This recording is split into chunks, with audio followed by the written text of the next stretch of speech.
Good morning, good morning, good morning. Hope you're having a good morning. Luna had a good day today. We had a nice walk. I'm going to have some coffee here to get my morning started. I hope you have something as well. And let's get our morning going. Good stuff. I like coffee.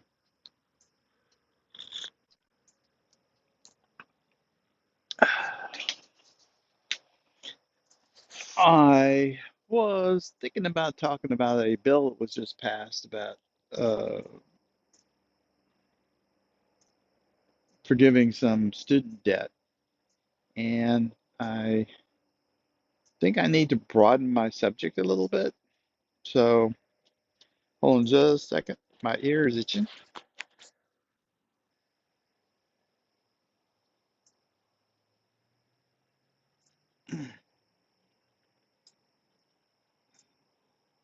Okay. Hopefully that'll still be good. So let's talk a little bit more about presidential power. I think that's going to be more of an issue than the bill itself. So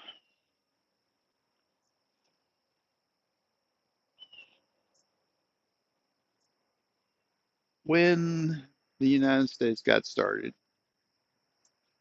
general thesis was Congress had the power to tax and spend. That was their main power of the Congress. There's lots of other constitutional powers it has, but that's the big ones. The president, his big power was he administered, so he got to select the staff and configure how it was going to be administered. And he's also the head of the army, yeah, army, navy, forces. So um, she's actually like she dropped it. I don't know where it's at. So yes, and I don't know where it went. But anyways, the so he was ahead in the military, and he got to choose approaches for administering things. And then the judiciary was the people that got to decide. A lot of constraints on the government. They get to administer uh, when those people got outside their rules. So that was the general thesis. And throughout the history of the United States, there have been a lot of times when we've colored outside the law lines. And this is one of those. Uh, Trump was famous for coloring outside the lines with his border wall. He wanted Congress to give him money for a border wall. And then when they didn't, he said, well, I'm just going to use the military budget because it's a defensive problem for the country. So oh, he found it. I didn't see it back there. Okay. So the country was all upset about the fact that he was spending money for this border wall without Congress saying, yes, you can spend the money for a border wall.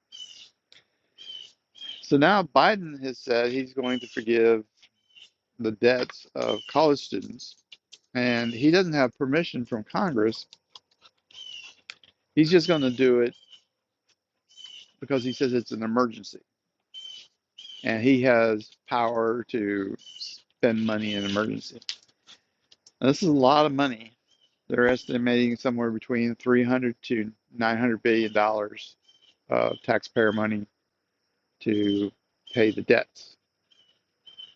So uh, I don't know how you feel about that check and the balance being ignored by these two presidents, but I think it's more along the lines of a question about when can the president actually spend that huge amounts of money, and each of them claimed it was an emergency.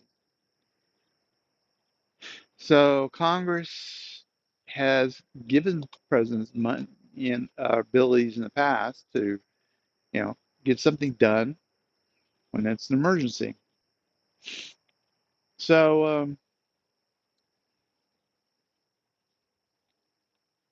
that's the main thing I want to talk about. So let's talk about the five types of empathy, but we're going to talk about um, whether or not the president allocating huge amounts of money like this is good for the system, or whether it's bad for the system.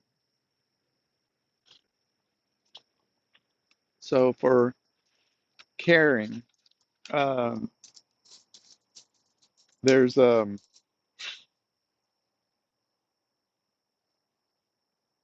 both had examples where they cared. I want to say they cared more about what their voters thought than they did that than it was a national emergency. And I'm going to, but that may not be true. I'm not a border expert and I'm not a college debt expert. So there may be an emergency on the border, and there may have been emergencies for young people paying off their debts. Um, my my daughter was uh, geez, Luna, ow, she is knocking things around this morning. So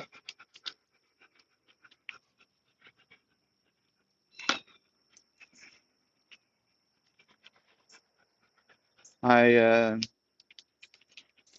all right, caring. Caring's a tough one. Uh, I really would like colleges to be a lot cheaper, and I do care about that. But I wonder. So here's my big problem with like the college debt thing. I wish I president had just made it so that you could file for bankruptcy. Now the main reason that uh, he didn't want to do that was because he didn't want to impact the colleges. The colleges will now get a whole bunch of taxpayer money to pay off these loans. Colleges,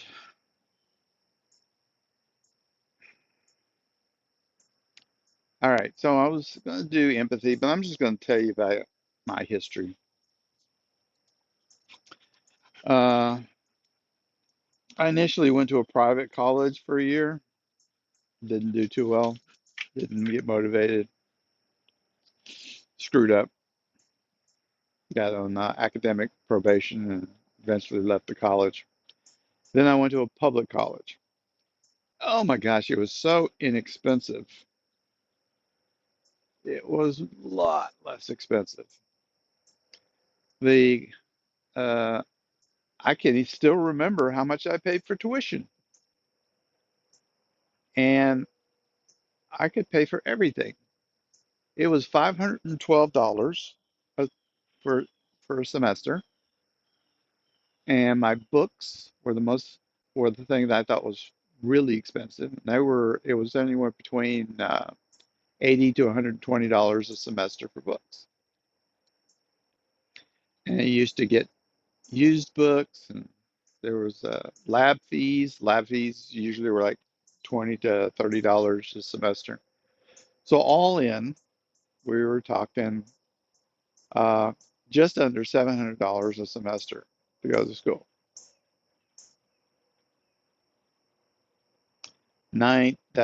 That was the 1980s.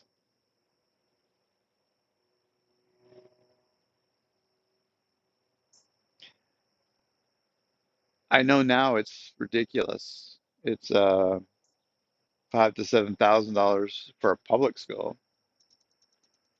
A lot of them are like 10 to 20 for a private. So what happened? Why? Because that's way beyond inflation. That's way beyond everything else. Um, I saw a talk with Andrew Yang. He said that one of the big problems he noted in colleges was that they were uh, the staffs had a 300% increase in the last 2 decades. Not the teachers. There was a 20% increase in teachers. He said staff was increasing enormously, while the rest of the world seemed to be getting along with less and less people. If if their business was the same, because I'm not if their business was expanding, of course they need more people, but the colleges were not servicing more students. They were doing the same number of students. They're just staff was increasing enormously. So is that a good thing or a bad thing? I'm being rhetorical, I guess. That's the right word. Oh, no. Uh, oh, she almost got it. Yeah, she got it on the second bounce. So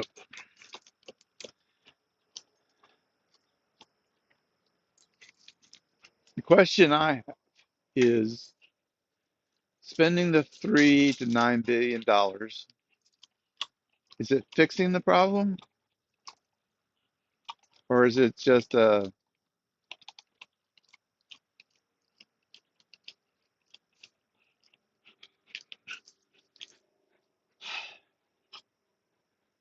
is it fixing the problem? There you go.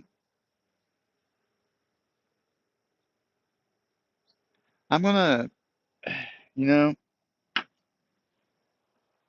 so we had two things here. I started off today talking about the president being able to spend money without approval from the Congress, large amounts of money.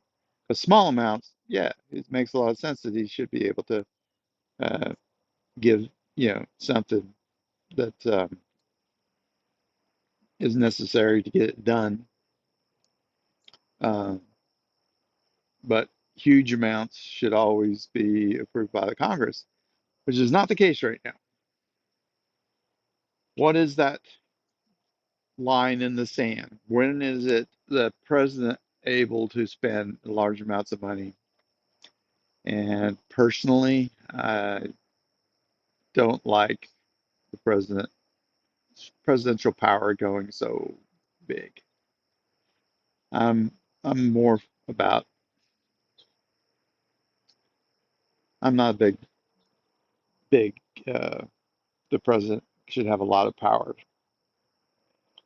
Most people around here, if they're Democrats, they're big on it when it's Obama or Biden, and they're opposed to it if it's Trump or Bush. So it just comes and goes.